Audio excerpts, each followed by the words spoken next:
Not everyone's going to be a fan of you, and that's perfectly fine. Whether it's something you've said, a decision you've made, or just how you carry yourself, there will always be those who disapprove. But here's the truth. Being disliked doesn't mean you're in the wrong. In fact, it often signals that you're standing for something, that you're living with purpose, instead of simply blending into the background. Think about it. Any time you make a choice, voice an opinion, or chase a goal, you're bound to upset someone. That's just part of being human. But what if I told you that accepting, maybe even embracing being disliked could be a strength, even a superpower?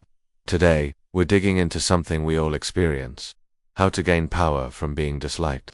And we're going to explore it through the lens of Stoic philosophy, ancient wisdom that still rings true today. Over the next 40 minutes, we'll explore why people might not like us, how that affects us, and more importantly, how Stoic principles can help us turn that discomfort into growth. So whether you're dealing with criticism at work, trying to manage complicated relationships, or just attempting to stay grounded in a world driven by online judgment, this video is for you. We'll share ancient and modern stories, provide real strategies, and hopefully shift the way you look at being disliked. Sorry, to tap into a new kind of power. Let's get into it. Why do people dislike us?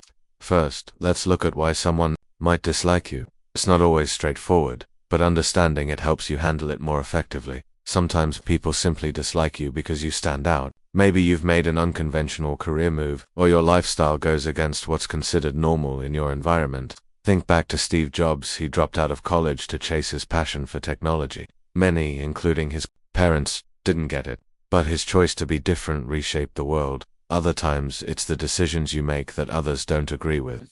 Leaders often run into this. Imagine having to decide between laying off a few employees or risking the whole company. Someone will be unhappy, no matter what you choose. And sometimes, it's not even about you. Dislike can come from someone's own insecurities or jealousy. Ever had someone seem to dislike you instantly, even before a word's exchanged? That usually says more about them than it does about you. How dislike affects us as humans. We're wired to crave approval. Feeling disliked can shake us. It can make us second-guess ourselves, feel anxious, or even pressure us to change just to be accepted. Think back to high school. Remember how it felt when the popular crowd didn't like you? That tight feeling in your chest, the worry about what others thought. It was exhausting. And let's be honest, those feelings don't disappear with age. We just get better at hiding them. Being disliked can erode our confidence, our willingness to take risks, and even our health.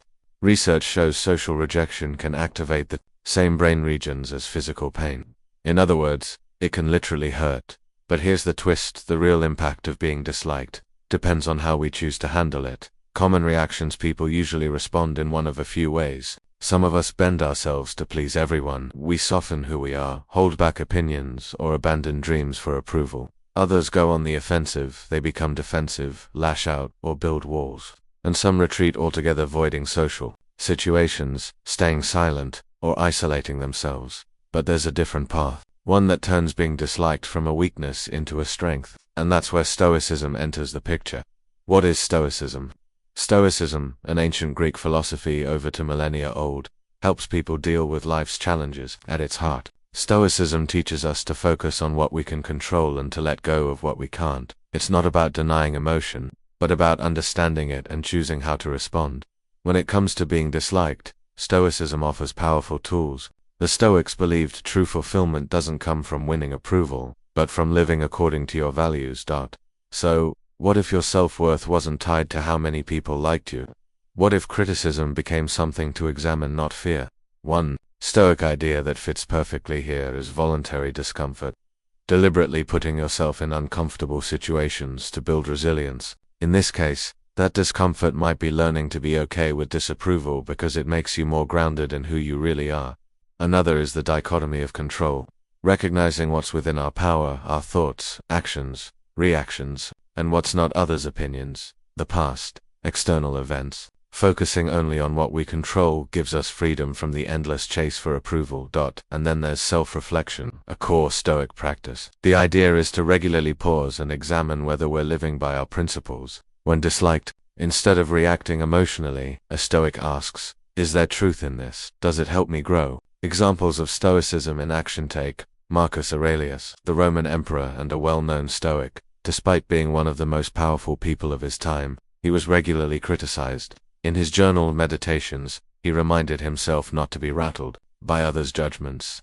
He wrote, "If someone can show me I'm wrong, I'll gladly change, for I seek the truth, and no one was ever harmed by the truth." That mindset helped him lead wisely, stay grounded, and remain focused despite disapproval. Or look at Cato the Younger. Once, while giving a speech in the Roman Senate, a political rival spat in his face, deep insult in Roman culture. But Cato didn't react with anger. He wiped his face and calmly continued. He accepted the disrespect without allowing it to derail his purpose. Reframing criticism for growth. Criticism, while uncomfortable, can be an incredible tool for self-improvement if we know how to assess it. Ask yourself, is this feedback specific? Is it actionable? Does it come from someone whose experience or opinion I value? If yes, it might be worth considering. If no, acknowledge it and let it go. Look at Elon Musk. Early in Tesla and SpaceX, he faced massive criticism. Many disliked his personality, doubted his vision, but he used valid feedback to improve and ignored the noise.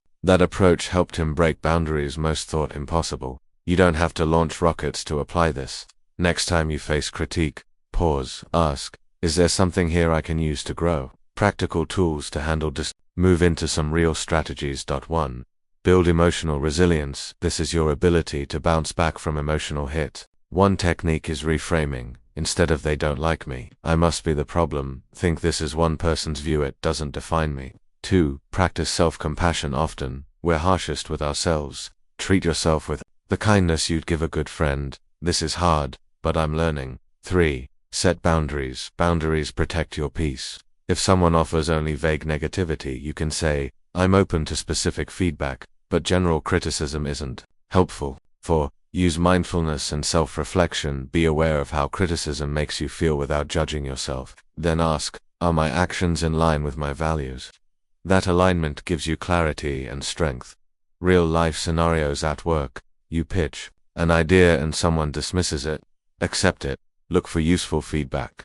Set a boundary if needed. Reflect on whether your idea still aligns with what you believe is right. With family, you choose a path they disapprove of, say, a creative career over a traditional one. Accept their concern.